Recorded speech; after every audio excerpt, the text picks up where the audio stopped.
Tov Beshem Hashem Naaseh Ve'Natzlach Shenizkel Agdil Torah Ladira Betachlit Shel Yirat Shamayim. On est aujourd'hui le jeudi 5 du mois de novembre et déjà le 18 du mois de Mar Cheshvan. Shiur Zohar Kadosh pour la réussite matérielle et spirituelle et matérielle de Benjamin Reuven Ben Pnina et Rachel Bat Simcha. שהקדוש ברוך הוא יברך אותם בכל אשר יפנו ישכילו יצליחו לחיים טובים ולשלום בכל מכל כל. Bezrat Hashem, on pensera en même temps à une grande réfouach shlema pour tous les malades d'Israël, Bichlalam, Morat Mekdosha Vatora, Sarah Taleh Batefrat Miriam, Yana ben Esther, David ben Zara, Bezrat Hashem, aussi une grande atzlacha pour Aaron Shalom Tuvia ben Elisabeth Barana, Parnassa, Bezrat Hashem et tout ce qu'il désire. Ofren Leilou Nishmat Kol Mete Israël Bichlalam, Shoshanat Tutu Batalia, Shani ben Fidja, Denis Simcha Bat Lola, Tzipora Bat Zeligman Levi Yehuda, Sina ben Eliyahu Sayed, Moshe ben Zari. Et Kol Am Israël ou Bichlalam, si bien entendu on peut le rajouter, on le rajoutera toujours et on priera pour eux. Tous ceux qui nous soutiennent, Bezrat Hashem, et qui nous accompagnent aussi bien, nous soutiennent financièrement qu'à travers les shiurim, votre participation, que Dieu vous bénisse sur tous les chemins. Alors, le Zohar, j'hésite entre deux Zohar sur cette paracha de Vayera. Il y a un Zohar qui est très rapide. Donc on va essayer d'en parler en deux mots pour pouvoir ensuite parler d'un deuxième Zohar sur la paracha de la semaine. Rabbi Chizkia Patach Ve'amar, il explique là-bas que Akadosh Baruch Hu regarde toute la journée la terre d'Eretz Israël, comme le dit le verset, comme il va le rappeler, donc je vous lis à toute vitesse. Kama yesh bene bnei Adam listakel ma'asav shel Akadosh Baruch Hu. Tachat kol hashamayim yir'eh. Donc voilà, je explique en deux mots. Le Créateur du monde, il dit qu'il regarde en dessous de la terre, de dessus du ciel, la terre. Qui est celui qui regarde les actions de Dieu? Qui est celui qui s'intéresse à Dieu? Et comment qu'est-ce qu'il regarde exactement? Mi osek be'emet batorah yamam v'layla. Qui est celui qui étudie la Torah vraiment le jour comme la nuit? Qui kol misho osek batorah dit Zohar Kadosh, car tout celui qui étudie la Torah pour la mettre en pratique, Akadosh Baruch Hu mishtabeh bo lema'ala. Le Créateur du monde se réjouit, se loue de lui dans le monde d'en haut, mishtabeh bo lema'ata, et il se réjouit de lui sur terre. En d'autres termes, le Créateur du monde, quand il voit quelqu'un qui est assis en train d'étudier la Torah, ne regrette pas d'avoir créé le monde. Mishtabeh misé, il dit, vous voyez, j'ai créé l'homme, vous voyez, je vais donner la Torah au Sinaï. Oui, azmatem rotzim. Les Enivra Olam, le monde a été créé pour que les gens apprennent à me connaître. Le but de la faute originelle, de la réparer, c'est qu'avant on était au Gan Eden et on voyait très bien toute la réalité de ce monde. Et on est descendu dans le monde du Tikkun pour retrouver Akadosh Baruch Hu. Ce qui fait que quand Dieu voit des gens qui sont assis et qui étudient la Torah avec amour et avec sérieux, et en même temps pour la mettre en pratique, Mishtaber, qui est la Torah et Etzachaim, car la Torah est l'arbre de vie. Lechol Elu Askimba. Pour tout celui qui l'étudie. Elle donne non seulement la vie sur terre, car le Zohar Kadosh nous apprend que c'est grâce à ceux qui étudient la Torah que le monde a le droit d'exister. Le monde a le droit d'exister par le mérite des kolélim et des yeshivot. Vous savez à quoi ça ressemble? Quand vous rentrez dans une voiture, quelle est la chose que vous voyez le moins, que vous considérez le moins, qu'on n'a rien à faire, on parle jamais de ça dans la voiture? C'est l'essence. Vous avez remarqué? On parle jamais d'essence dans la voiture. Ah, heureusement qu'on a de l'essence, on peut rouler. On va regarder l'aspect extérieur, on va regarder l'aspect intérieur, le tableau de bord, on regarde si les fauteuils sont confortables. On regarde tout, mais jamais comment est le mit'an. Vous savez, le mit'an en hébreu, c'est la jauge, comment on dit? Jauge. D'essence. On n'a rien à faire de savoir de quel côté elle est, quelle forme elle a, combien de litres elle prend vraiment. On s'en fiche. On oublie juste un détail. C'est elle qui fait avancer toute la voiture. Et s'il n'y a pas d'essence, la voiture tombe en panne. La Torah, c'est l'essence du monde. C'est-à-dire que si le monde était comparé à une voiture, tout le monde va te dire « Oh, elle est belle la voiture !» C'est quoi ces phares? Waouh, c'est du LED, ça va jusqu'à 500 mètres. On va parler que de choses extérieures. Mais l'essence qui fait avancer, personne n'en parle. Et ça n'intéresse personne. On va aller de temps en temps à la pompe à essence, mais on ne va pas faire une thèse sur l'essence. Alors que le Icar d'une voiture, c'est son essence. Parce que tu peux avoir la plus belle Mercedes du monde, s'il n'y a pas d'essence, ou de moteur électrique, il y en a toujours un lourd qui va dire « aujourd'hui, un moteur électrique ». Non, c'est une image. D'accord? Donc, ou ça, s'il n'y a pas cette énergie, comme ça on va changer de nom, eh bien, tu vas nulle part avec cette belle voiture. Le monde, il peut être aussi beau que l'on veut, les belles montagnes, les beaux fleuves, les beaux océans, tout ce que tu veux, les belles plages, tout est beau. Mais n'oublie pas qu'il y a une essence qui fait tourner la terre. Il y a une essence qui permet de respirer sur terre. Et ça s'appelle, des Kadosh, la Torah. Et qui dit ça? Akadosh Baruch Hu be'atzmo birvodo. C'est Dieu lui-même qui le dit.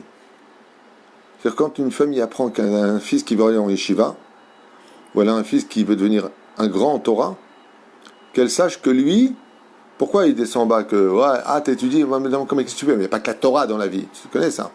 Il n'y a pas que la Torah dans la vie. Alors l'essence, elle dit, d'accord, mais il n'y a pas que la voiture dans la vie, il y a moi. C'est moi qui fais avancer tout ça. Sans moi, il n'y a pas tout ça, il n'y a pas. Vous ne comprenez pas ça?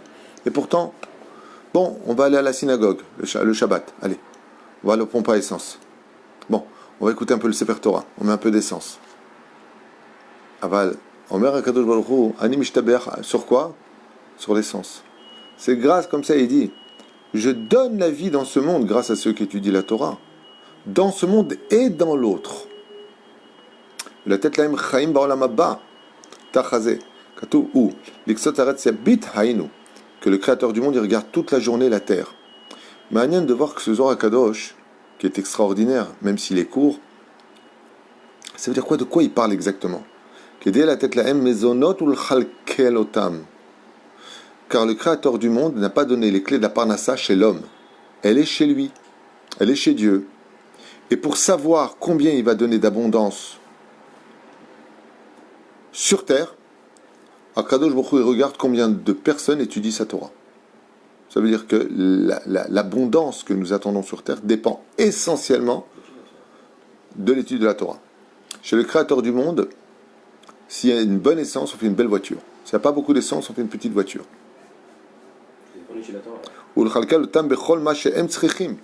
Et Dieu leur donnera à eux la nourriture nécessaire pour celui vraiment qui est Boter Bachem.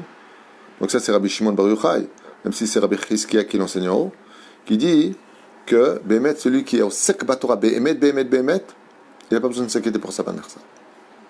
Si pour moi il est Boter Bachem, Hachem il amènera la nourriture jusqu'à la maison. Top, Mishum Shum Ashgiach Ba, car c'est Dieu lui-même qui fait attention. Écoutez bien. Tamid Ene Hachem Elokecha, toujours les yeux de l'Éternel ton Dieu, Ba Mireshit Hashana Va'ad Haret Hashana, sont sur la terre d'Israël du début jusqu'à la fin. D'accord? Mishum Sharetzo, car la terre d'Israël, Ma'u Katuvba, qu'est-ce qui a marqué? Merhak Tavi Lahma, de loin, j'apporterai ton pain. Et après, il vient donner à manger et à boire jusqu'aux champs, jusqu'aux animaux des champs. Teref Hasadeh, c'est les animaux des champs, oui. Il vient donner, comment dire, comme un félin. Non. Comment on peut dire en français? Non, mais chané. Le nom ne vient pas, on va pas perdre de temps. Il vient apporter en d'autres termes jusqu'à ceux qui sont le plus loin, ceux qui sont dans les champs. Grâce à qui? À ceux qui étudient la Torah. Donc de quoi dépend essentiellement l'abondance en Eretz Israël? Du Talmud Torah. Plus il y aura de Talmud Torah, plus il y aura de yeshivot en Israël, et plus on aura d'abondance selon le Zohar HaKadosh. Vatakam be'od laila, il se leva alors qu'il faisait encore nuit. Vatiten teref leveta v'chok lenarotea. Vatiten teref leveta, il apportait donc sa subsistance à la maison, v'chok lenarotea, et des lois pour les jeunes, pour la jeunesse. Valken katouv, kiou l'iktot haaretz yabit, car HaKadosh Baruch Hu observe et regarde la terre, tachat kol hashamayim mir'eh. Et en dessous du ciel, il regarde. Dayinu lechol bnei haolam, la tête lahem mezonot ou l'chalkel lefit sorko, pour pouvoir apporter la subsistance de l'homme partout où il est, selon ses besoins. Kol echad ve'echad, chacun selon ses besoins. Vekatuf potach et yadecha masbi'a lechol chay ratzon, de cette phrase, potach et yadecha, donc ouvre tes mains, ou masbi'a, et qu'il rassasie lechol chay ratzon, tout vivant avec volonté. Comment chez Katouf ve'avacher, הוא לקצות הארץ יביט, להסתכל במעשיו של אדם, ולהשגיח בכל מה שבני אדם עושים בעולם, תחת כל השמיים יראה, להסתכל ורואה לכל אחד ואחד. Et Akadosh Baruch Hu, il regarde du haut, du ciel qui viachol, Dieu est partout, mais dans le texte ici qui est donné, Dieu regarde du ciel, en observant combien il va donner. Mais grâce à qui tout ça? Grâce au Talmud Torah. C'est pour ça que la Mishnah nous dit, Imen Torah en Kemach. S'il n'y a pas d'étude de la Torah, ça tombe. C'est marrant que, c'est plus que marrant, parce que c'est même incroyable. Le roi du Maroc, par exemple, Mazé, il fait attention à ce qu'ils étudient la Torah et tout. Le Rav Eshayo Pinto, Shlita, il est là-bas. Et vous le créez Yeshiva, tout de suite, donnez-lui un endroit, donnez-lui, qui est de la Torah. Ils savent que la Torah, est importante. Ils savent que plus ils étudieront la Torah, on l'a lu dans le Midrash avec Pharaon. Pourquoi est-ce que Pharaon a-t-il laissé les Lévi'im en dehors de l'esclavage? Pour qu'ils étudient la Torah en Kollel. Vous savez ça? Vous savez pas? Regardez les cours qu'on a fait, on donne les références là-bas. Rappelez? On avait vu que les Lévi'im, qu'est-ce qu'ils faisaient les Lévi'im? Les Lévi'im n'ont pas été mêlés à l'esclavage. D'accord? C'est pour ça qu'on prend la matzah du milieu à Pessah. Il y a Cohen, Lévi, Israël, les trois matzot. Celle du milieu, on la casse. Comme ils ont cassé le dos d'Israël et pas de Lévi, pendant toutes les années du Seder de Pessah, on va casser la matzah de Lévi, celle du milieu. Parce que c'est sa participation. Parce qu'en esclavage, il n'a pas fait. Parce que les enfants seront dit à Lévi, donc mon cher Rabbeinu, qu'est-ce que tu cherches à venir nous libérer alors que tu n'as jamais pris un coup de fouet? Ne vous inquiétez pas, il a dit. Quand on prendra notre matzot à nous, qui nous représente, on nous cassera en deux tous les Pessahs. Mais la reine, s'ils n'étaient pas en esclavage, alors qu'est-ce qu'ils faisaient les Lévis? Ils bronzaient toute la journée sur les... Ils étaient habillés avec des beaux habits de soie, ils étaient respectés, ils étaient aimés. Chazal, ils disent, Pharaon, il n'était pas bête. Il a dit, je vais vous mettre au travail. Mais pour pas que Dieu détruise mon pays définitivement, je vais acquérir du mérite. Il a demandé aux Lévi'im d'apprendre la Torah. Créer des kolélim, des yeshivot, davar acher. Il leur a dit, créez de la Torah, étudiez votre Torah Nevi'im Ketuvim, là, ce que vous avez. Faites un peu de Gemara, même si c'était avant le don de la Torah. La Torah a été enseignée de façon orale. Pourquoi? Pour que vous n'ayez pas de raison de quitter le pays. Allez, ce qui compte pour vous, c'est la Torah. Voilà, vous pouvez étudier ici, il n'y a plus besoin de rentrer en Israël. Tandis qu'ici, le Zohar, il dit exactement le contraire. Et pourquoi il parle de la terre d'Eretz Israël? Pourquoi il parle de la terre d'Eretz Israël? Parce que toutes les maisonnotes dans le monde, c'est-à-dire toutes les nourritures dans le monde entier, c'est le deuxième Zohar, dépendent de la terre d'Eretz Israël. Car en Eretz Israël, il n'y a pas d'ange intermédiaire, c'est Dieu lui-même. Ce qui fait qu'avant de donner, on parle de Zohar à Kadosh, je vous le lis noir sur blanc, il dit ici, ce que j'ai lu juste avant que tu branches la caméra, à toute vitesse, il y a marqué ici que avant que Dieu envoie ce que chaque nation va recevoir pour l'année, à Rosh Hashanah, le mois, la semaine ou le jour, tout dépendra d'Eretz Israël. Hein? Mais là on est dans le Zohar Kadosh. Il dit Miforash. Comme il dit ici, je vous le lise, regardez. D'abord il regarde le pays d'Eretz Israël par rapport à son mérite, et seulement après et seulement après il passe au monde entier. C'est pour ça que les nations du monde, de façon peut-être instinctive, ils sont tout le temps intéressés à ce qui se passe en Israël. Qu'est-ce qu'il y a en Israël? Qu'est-ce qu'ils ont fait en Israël? Parce que Israël est le nombril du monde. En réalité, c'est terrible ce qu'il dit ici. Il dit qu'en réalité, les nations du monde reçoivent les miettes. Comment ça, ils reçoivent les miettes? Ils ont tout ce qu'il faut. Qu'est-ce que ça veut dire, ce Zohar? Il est bizarre. Ils reçoivent les miettes. Il dit non, t'as pas compris. Ce qu'ils reçoivent en abondance, c'est des miettes à côté de ce qu'ils pourraient recevoir si en Israël on étudiait plus la Torah. Ce que dit la Gemara, quand viendra la Géoula, les nations du monde viendront nous engueuler, disant hey, pourquoi tu n'étudies pas la Torah, le juif? Étudie ta Torah, mets tes tefilines, fais Shabbat. C'est eux qui vont te le dire. Pourquoi? Parce que plus nous on est dans notre rôle à jouer, et plus eux pourront jouer leur rôle. Le fait de déplacer les rôles et que des juifs se comportent des fois comme des non-juifs, eh bien ça déstabilise le monde. Parce que si un juif se conduit comme un non-juif, alors le non-juif il se conduit comme quoi? Tu lui as pris sa place. C'est pour ça que la Torah nous met en garde. Ne vous comportez pas selon leur loi, leur culture. C'est pas votre rôle à vous, les juifs. Les juifs, vous avez un autre rôle. Alors, comme ils savent plus comment nous le dire, les goïms, ils nous disent sale juif. Comment sale? T'es pas à ta bonne place, quoi.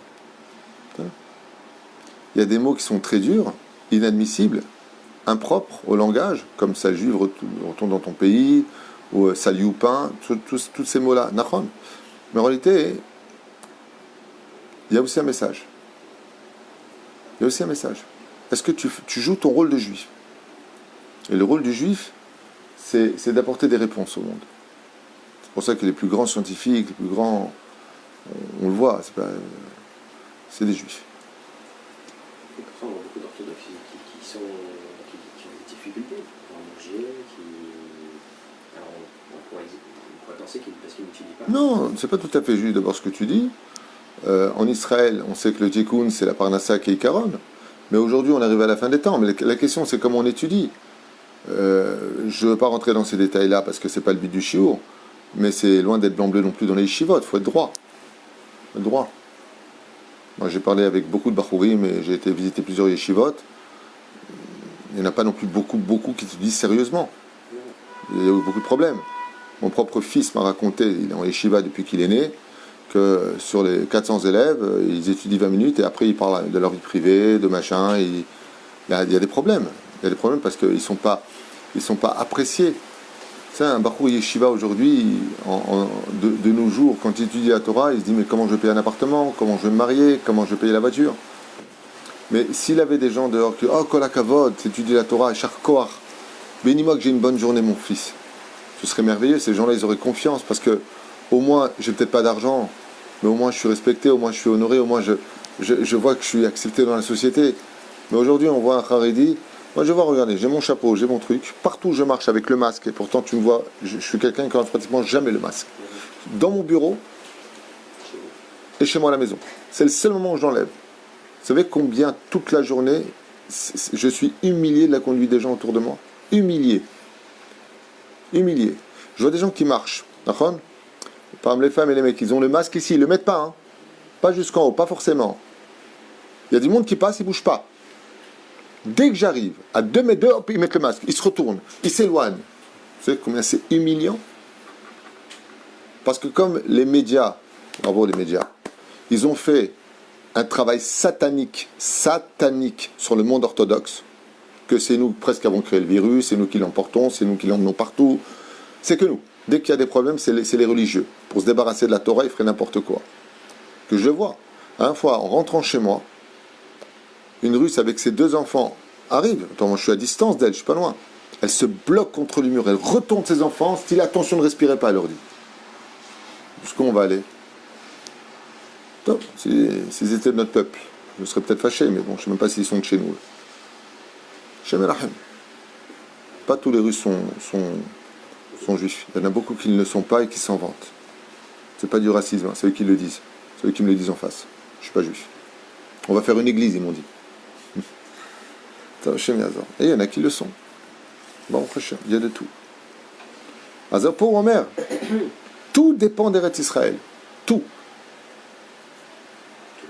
Tout. Le Shefa dans ce monde, le Shefa dans le monde d'en bas, les nations du monde, le Olam Haba, tout dépend de nous. C'est pour ça que nous sommes toujours visés dans toutes les responsabilités. Dès qu'il y a n'importe quoi qui se passe, c'est les Juifs. Pourquoi ils ont ça?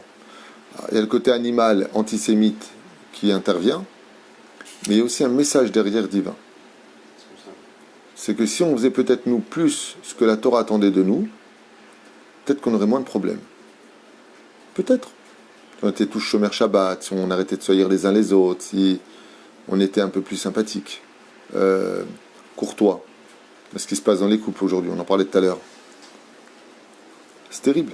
Comment les maris parlent avec leurs femmes, les femmes parlent avec le mari, les grandes bouches, les insultes, les malédictions. Pas besoin d'ennemis aujourd'hui. Aujourd'hui, on n'a pas besoin d'ennemis. Le mec qui dit « je suis marié », ah pardon. C'est terrible. C'est terrible. C'est terrible ce qui se passe. Terrible. Le mec, par exemple, il n'a pas de boulot, machin, et c'est de ta faute. Pourquoi ce serait de la faute de l'autre? D'où tu sors ça? Sur quoi tu te bases? Ouais, de toute façon, j'en ai marre. Ah, ok. Tu sais combien de gens rentrent en dépression, combien de gens sont fatigués. Shem Ya'azor. Et la reine, si nos Bachouri et Shivot, ceux qui étudient en Kollel, je vous raconte une petite anecdote pour finir ce shiur. Parce que pour moi, c'est un vrai shiur. C'est très important parce qu'on parle de problèmes en plus réels de la vie. Quand je rentre pour parler au Avrechim au Kollel, et par exemple, je ne veux pas être content de quelque chose, avant de leur dire pourquoi je suis venu leur parler et de quoi je ne suis pas content, je leur fais 20 minutes de compliments parce qu'ils étudient la Torah en 2020. D'abord, ils sont très contents, ils sont touchés. Je leur explique la valeur de leur étude, l'importance de leur avenir, l'importance d'avoir leur Théodot de Rav, l'importance Bezrat Hashem d'aller diffuser cette Torah, l'importance de ne jamais juger et de relever tout le monde. Et charcoir pour ce que vous faites. Vous avez pris un chemin qui est très difficile, loin d'être apprécié. Aujourd'hui, celui qui étudie la Torah, c'est sûr que c'est le Shem Shamaim. Il n'a rien à gagner. Ni l'amour des autres, ni le regard des autres, ni les compliments des autres, ni de l'argent des autres, rien. Rien. Ouais, l'eau. C'est eux les vrais héros, c'est eux. Vous avez été voir dans quelles conditions ils vivent. Alors bien entendu, on leur a pas demandé de vivre comme ça, hein. Il a qu'à le bosser le mec, hein. Espèce de cancre. Si j'étais pas à m'en rester assis, comment je peux enseigner la Torah? Tu sais pas que dans la vie, il y a un membre qui est à droite, un membre qui est à gauche, il y a Zevulun et Issachar. Comment tu veux que le Rav Ovadia Yosef, il nous ait donné le cadeau de la vie dans ses halachot s'il n'était pas assis du matin au soir?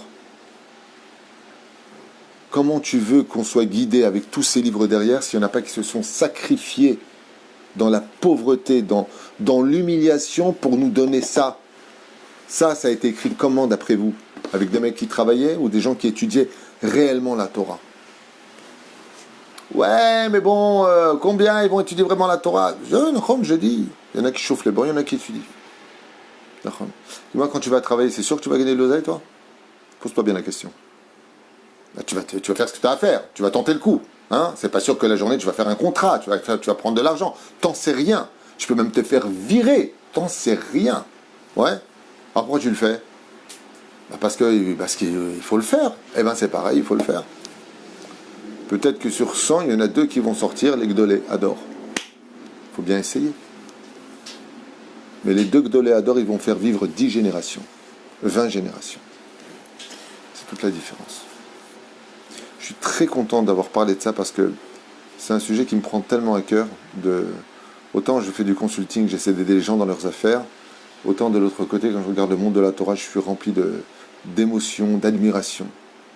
Et vraiment pour ceux qui me suivent, et je parle à ceux qui me suivent, à moi, ceux qui me font confiance dans ma Torah, quand vous voyez un Bahou Yeshiva, ou si vous voyez des gens qui étudient la Torah en Kollel, bénissez-les, dites-leur Kol HaKavod. Rien que pour ça, vous aurez un salaire incommensurable, signé Rav David Twitou, je vous l'affirme. Rien que de leur dire Kol HaKavod. De remonter un peu ces gens qui sont tellement en bas de l'échelle. Tellement, allez, Muznahim, Shemirahim. Il n'y a pas comme l'étude de la Torah. Il n'y a pas. C'est ce qu'on vient de dire dans Zohar Kadosh. Le créateur du monde, il ne cherche pas des ingénieurs sur Terre. On en a besoin. Je n'ai pas dit qu'on n'a pas besoin. Il est marqué, il recherche celui qui étudie sa Torah. Et quand il voit quelqu'un qui étudie sa Torah, alors moi je dis une chose. Pas tout le monde est capable d'étudier la Torah. De rester assis pendant des heures. Mais au moins si tu vois quelqu'un qui le fait, si tu ne peux pas le soutenir financièrement, ou si tu n'as pas envie de le soutenir financièrement, donne-toi au moins le luxe de ne pas le critiquer. Au moins ce luxe-là. Alors bien entendu, il y en a certains qui vont faire du balagan, ils vont être un mauvais exemple, ils vont brûler le drapeau d'Israël, chas v'shalom. Il y a des gens, ils ont rien à faire. Moi, ces gens-là, je leur dis, dis-moi, t'as un Ben Torah, qu'est-ce que tu fais dehors en train de brûler un drapeau d'Israël? Mais de quoi est-ce qu'on parle? Vous savez de quoi on parle? Même pas 1%. C'est même pas 1%. C'est des petits groupes. C'est des tout petits groupes. Regardez bien les vidéos. C'est des petits groupes. Les rabbinim qui sont derrière leur interdisent. Nous, on est dedans. On vient de l'intérieur. On peut vous le dire. Soit un peu à l'image de ce que l'on reflète chez eux. Mais c'est pas nous. C'est pas l'ensemble des religieux. C'est pas l'ensemble des charedim. Chaval, meod, que les davonés noirs on soit dans cette situation distance si importante alors que le monde ne tient que sur eux. Ne tient que sur eux. Shem Yazor Verahem Alinu Al Kol Am Israël. Imaginez que même si à l'époque les Tanaïm pour certains d'entre eux travaillaient, vous allez voir un très grand rave parce qu'une personne aura un très grand problème. Mais vraiment un très très gros problème. Vous allez voir un très très très grand rave qui lui peut vous sauver, d'accord? Style Baba Salé. Vous arrivez, il est dans le garage, il est mécanicien, il ressort sa tête avec les mains pleines d'huile noire, il dit ouais, qu'est-ce que tu veux? Ouais, alors? Voilà que votre rave, mon fils est à l'hôpital. Je dis mais attends, c'est pas un rave, c'est un mécanicien. Ça ne veut pas dire qu'on ne peut pas avoir de Torah sans métier ou de métier sans Torah, c'est pas ça que je suis en train de dire. Mais si vraiment, vraiment, vraiment, vraiment, vraiment tu veux chercher quelqu'un qui est investi de 100% de Torah, comme Baba Salé, il est assis du matin au soir en train d'étudier la Torah. Sa vie, c'est la Torah. Le Rav Kanievski, qu'est-ce qui a fait de lui qu'il est le Rav Kanievski? Vous lisez sa biographie, vous devenez fou. Sur 24 heures, il étudie 22 heures, tous les jours de sa vie, depuis qu'il est né. Aujourd'hui, c'est Rav Kanievski. Quand il dit tu guéris, tu guéris. Oh, la différence, comment elle est grande. Quand on va voir un Mekoubal, un grand Rav, Mekoubal, je ne crois pas qu'il y en ait encore aujourd'hui, mais on va dire un grand Rav, un vrai Rav. Tu espères le voir dans sa yeshiva, tu espères le voir dans le monde de la Torah, tu as envie de voir plein de livres autour de lui, tu as envie de voir un homme. Nachon, tu rentrais dans le bureau du Rabbi Lubavitch, quelqu'un m'a raconté, mais il faut voir le nombre de livres qu'il y avait, tu comprenais que tous ces livres étaient dans son cerveau, c'est ça un vrai Ben Torah. Ça ne veut pas dire que celui qui va travailler vaut moins que l'un ou l'autre, ça c'est Dieu qui juge. Mais au moins qu'on soit conscient, pas simplement du Sefer Torah et de sa valeur, mais de ceux qui ont sacrifié leur vie à essayer de devenir des ingénieurs de la Torah, pour pouvoir te l'expliquer, et tout comme un ingénieur en électricité va t'éclairer ta maison, lui va t'éclairer ton âme. Je finirai juste avec cette phrase. Vous savez, une chose qui me fait toujours rire, c'est que quand tu vas chez le médecin, et que le médecin il te dit « Ah, vous avez ça et ça et ça, donc je vais vous faire une ordonnance, vous allez prendre des médicaments. Alors, 2 le matin, 2 le soir. Attention, je vous donne un autre médicament pour l'estomac, parce que c'est un médicament qui est très dur. Mais il faudra le prendre une demi-heure après. » Pourquoi tu lui dis pas pour qui tu te prends? D'où tu sais ce que j'ai exactement? Qu'est-ce que c'est que ces médicaments que tu me donnes? Pourquoi vous lui faites confiance? Parce que c'est un médecin. Alors vous la fermez. Ah, c'est un médecin. Il y a marqué docteur, ok. Très bien. Quand tu vas voir un rave, qui a ses diplômes de rave, qui est vraiment rave, qui tu es toi pour le remettre en question? Le médecin, tu ne le remets pas en question, le rave, tu le remets en question? Pourquoi? Il n'y a pas eu des médecins charlatans? Il n'y a pas eu des médecins qui ont fait beaucoup de problèmes, qui se sont même trompés? Posez-vous la question. Tout comme on critique jamais les médecins, on est fier de dire « mon fils est médecin », alors sachez que quand vous avez un fils qui est dans la Torah, c'est le médecin de l'âme et la lumière de vos corps. Baruch Adonai l'olam, amen, amen.